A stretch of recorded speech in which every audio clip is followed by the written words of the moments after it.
Today on Mom to Mom, we have a fun, kid-inspired Father's Day gift.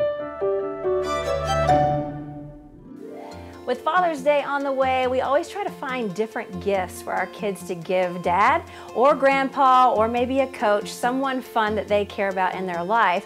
And this is a really cute activity, whether they play golf or not. But my husband loves golf, and so does my father-in-law. So these kids thought it would be great to decorate these golf balls for when they do actually go play golf. So all you need for this activity is some golf balls, some colored Sharpies, because it's permanent. You want to make sure that it stays on there. And that's it. If you guys are ready, we'll get to making these golf balls.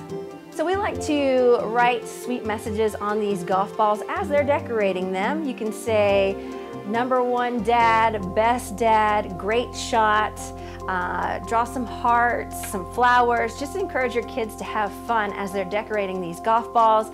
And dad's gonna love it, or grandpa, or a coach.